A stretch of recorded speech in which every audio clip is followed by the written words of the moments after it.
여러분 안녕하십니까. 국민의힘 이준석 대표가 대선을 78일 앞두고 선대위 모든 직책에서 물러난다고 밝혔습니다. 상임 선대위원장이란 중책을 맡은 당대표가 선대위 활동에 불만을 표시하며 사퇴하는 건 사상 초유의 일인데요. 이 대표는 자신과 갈등을 빚은 조수진 공보단장은 물론 윤석열 후보에 대한 불만을 감추지 않았습니다. 먼저 이 대표의 오늘 기자회견 내용 들어보고 이어서 그 배경과 전망 분석하겠습니다. 이기주 기자의 보도입니다. 오늘 오후 긴급 기자회견을 연 국민의힘 이준석 대표. 상임 선대위원장과 홍보본부장 등 선대위의 모든 직책을 내려놓겠다고 밝혔습니다. 선대위 내에서의 모든 직책을 내려놓겠습니다. 단 하나의 미련도 없습니다. 이번 사태는 어제 선대위 회의 도중 조수진 공보단장이 나는 후보의 얘기만 듣는다며 이준석 대표의 지시를 거부하면서 시작됐습니다. 두 사람은 김건희 씨 의혹 대응 방안을 논의하다 고성을 주고받으며 말싸움까지 벌였고 이후 조 단장이 이 대표의 조롱 영상을 기자들에게 돌린 사실까지 발각됐습니다. 결국 이 대표는 조수진 단장의 사퇴를 거듭 요구했지만 조 단장이 물러서지 않자 자신이 선대위를 떠나기로 한 겁니다. 지시를 내렸는데 불응했다. 그리고 그 자리에서 그것이 교정되지 않고 오히려 조롱을 했다. 그리고 이 사태가 이틀간 지속되었다고 하는 것은 선대위 내 제 역할이 없다는 것을 의미합니다. 이 대표는 특히 조수진 단장을 어느 누구도 교정하지 않았다며 이번 사태를 사실상 방치한 윤석열 후보에 대한 불만도 감추지 않았습니다. 이렇게 사태가 커질 때까지 하루 동안 오히려 후보에게 조수진 단장이 상의한 것인지 그러면 조수진 단장에게 후보가 어떤 취지로 명을 내린 것인지가 더 궁금해집니다. 대표에게 사과하겠다며 당 대표실을 지키던 조수진 단장은 송구하다면서도 후보 중심으로 대선을 치러야 한다며 선대위 사퇴에도 선을 그었습니다. 제가 나이가 몇 살 좀 위잖아요. 근데 나이를 먹으면은 지혜가 많아져야 되는데 이유를 막론하고 제가 정말 송구하게 됐습니다. 조수진 단장과의 만남 자체를 거부한 이 대표는 너무 쉽게 직을 던지는 것 아니냐는 지적에 대해 비판은 감수하겠다면서 당대표 역할은 계속 수행하겠다고 말했습니다. MBC 뉴스 이기주입니다. 김진국 청와대 민정수석이 아들의 부적절한 입사 지원서에 대한 책임을 지고 사퇴했습니다. 김 수석은 아들의 부적절한 처신은 전적으로 아버지인 자신의 불찰이라며 거듭 사과했습니다. 청와대는 국민정서에 부응해야 한다며 신속한 사의 수용 배경을 설명했습니다. 엄지인 기자의 보도입니다. 아들의 입사 지원서 논란이 불거진 김진국 청와대 민정수석이 오늘 아침 청와대에 출근하자마자 사의를 표명했습니다. 문재인 대통령도 곧바로 사의를 수용했습니다. 문재인 대통령은 21일 김진국 민정수석의 사의를 수용했습니다. 아들이 입사 지원서에 아버지가 민정수석이다, 많이 도와줄 것이다라고 썼다는 MBC 보도 하루 만에 신속하게 거취를 정리한 겁니다. 취임 9개월 만에 물러나는 김진국 민정수석은 아들의 부적절한 처신은 전적으로 제 불찰이고 아버지로서 부족함이 있었다며 거듭 사과했습니다. 청와대 관계자는 김 수석이 아들의 입사 지원서 작성에 개입하지 않은 점은 확인했다면서도 사정이 있다 하더라도 국민정서에 즉시 부응해야 한다며 신속한 사의 수용 배경을 설명했습니다. 공직기관과 인사검증을 맡는 민정수석에게 제기된 가족의 불공정 논란을 오래 끌다가는 임기 말 국정 운영에 큰 부담이 될 거란 우려가 작용한 걸로 보입니다. 이른바 아들 리스크가 여당 대선 후보는 물론 청와대까지 확산될 경우 대선에 끼칠 악영향이 적지 않을 거란 판단도 작용했을 거란 분석도 나옵니다. 김진국 수석까지 아들 문제로 중도 사퇴하면서 김조원, 김종호, 신현수 전 수석에 이어 업무와 무관한 논란으로 불명예 퇴진하는 네 번째 민정수석으로 남게 됐습니다. 대선이 3개월도 남지 않은 상황에서 후임 민정수석 인선도 쉽지 않을 거란 전망이 제기되는 가운데 당분간은 민정수석실 선임비서관이 대행할 거란 관측이 나오고 있습니다. MBC 뉴스 엄지인입니다. 지금부터는 코로나19 상황 알아보겠습니다. 3차 접종과 방역 패스의 효과로 확진자 증가세가 둔화되고 있는 것으로 나타났습니다. 물론 아직까지는 감소세로 전환이 될지는 조금 더 지켜봐야 할 것 같은데요. 특히 백신 접종 대상이 아닌 초등학생들 사이에서 확진자가 가파르게 늘고 있습니다. 먼저 남효정 기자가 전해드리겠습니다. 서울 양천구의 한 종합병원. 백신 3차 접종을 하기 위해 매일 수백 명이 방문하고 있습니다. 지금 다 거의 맞더라고요, 많이. 이제 3차 접종을 이제 맞으라고 이제 자꾸 문자가 오니까 건강 위해서 맞아야지 뭐. 식당가에선 4인 모임과 방역 패스가 익숙해지고 있습니다. 젊은 사람들은 자기들이 알아서 잘 찍고 이제 나이 좀 먹은 사람들은 그 안심 콜로다가 이제 하라고 우리가 권하고 그러면 그 사람들 다 알아서 해요. 정부는 3차 접종과 방역 패스의 효과가 조금씩 나타나고 있다고 분석했습니다. 확진자 증가 속도가 떨어지고 있다는 겁니다. 15에서 20% 정도 증가하던 확진자 규모가 지난 주말부터 며칠간은 지금 증가율이 확연히 둔화된 양상입니다. 실제로 어제와 오늘 신규 확진자는 5,318명과 5,202명으로 일주일 전에 비해 줄어든 모습을 보였습니다. 그러나 정부는 언제든 증가 속도가 빨라질 수 있다며 아직 감소 추세로 바뀐 건 아니라고 거듭 강조했습니다. 특히 초등학생 확진자 수가 빠르게 상승하고 있습니다.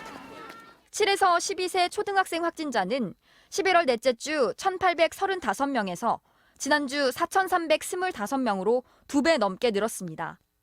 백신 접종 대상이 아닌 11세 이하 미접종 초등생들을 중심으로 감염이 확산하고 있습니다.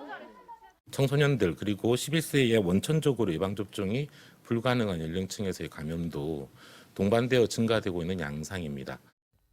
반면 접종이 진행 중인 중학생들의 감염률은 상대적으로 낮게 나타났습니다. 10대 확진자 중 다기관 염증 증후군을 포함한 위중증 사례도 19건으로 집계됐는데 모두 미접종자였습니다. 정부는 5에서 11세에 대한 백신 접종 계획은 아직 없지만 이득과 위험을 따져보며 접종에 대비한 준비를 하고 있다고 밝혔습니다. MBC 뉴스 남효정입니다. 자동차 운전면허 학원은 경찰이 관리 감독을 하고 있습니다. 시설은 문제가 없는지 또 교육이나 시험은 잘 이루어지고 있는지 감독을 하는 건데요.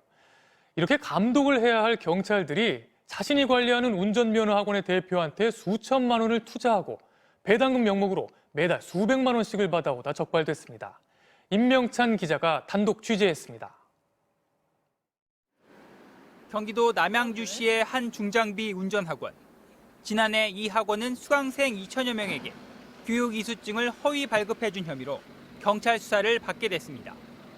명백하게 그 수료 부분은 이미 그걸로 인해 가지고 시정 다 받고 학원 정지도 먹었고. 그런데 경찰이 확보한 학원 관계자들의 휴대전화에서 수상한 메시지가 발견됐습니다. 화모 경위와 노모 경위에게 이번 달 투자 이익금을 얼마씩 배분한다는 내용의 메시지가 나온 겁니다. 실제로 서울경찰청과 경기 북부경찰청의 교통계 소속 현직 경찰이었습니다.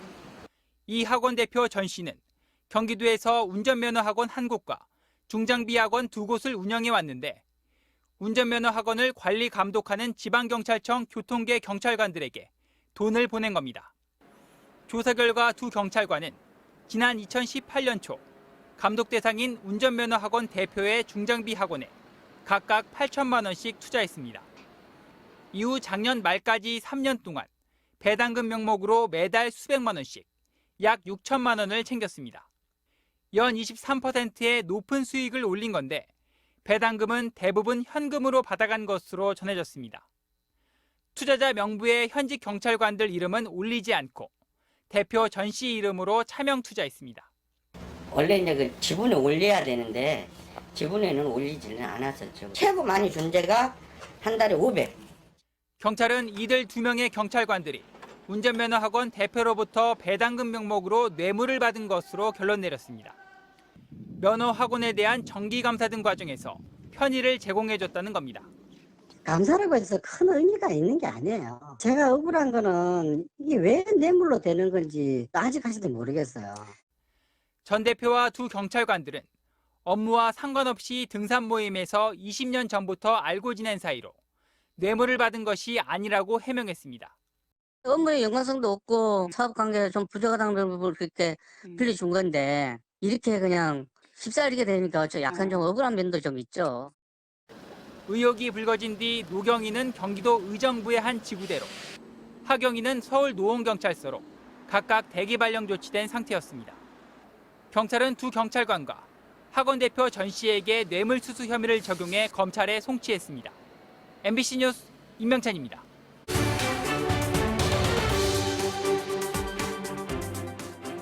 삼성 반도체와 디스플레이 노동자들이 산업재해 판정을 몇 년씩 기다리다 죽어가는 소식 최근에 전해드렸는데요. 여기에 더 심각한 문제가 있었습니다.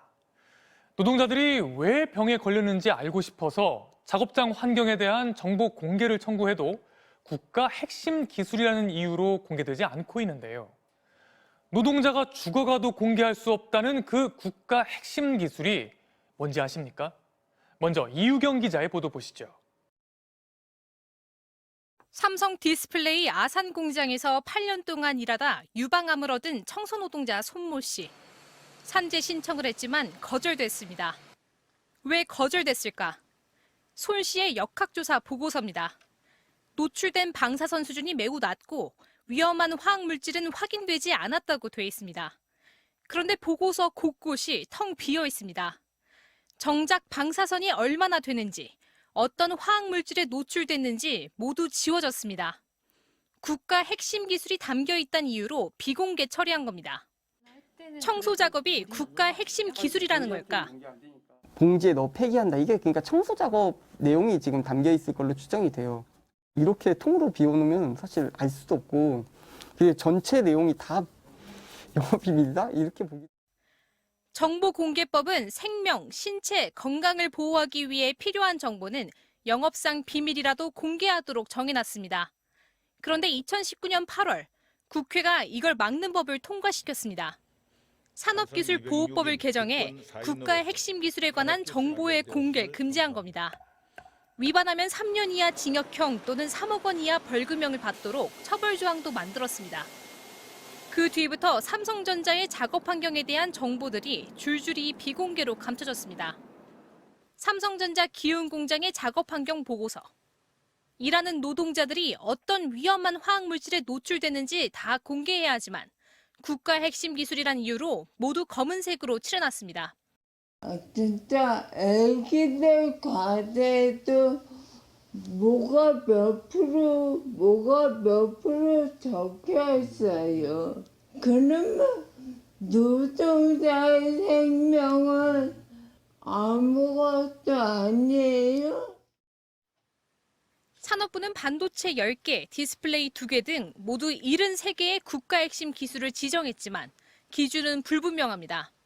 심지어 근로복지공단은 국가 핵심 기술에 해당하는지 사업장에 물어보고 결정합니다.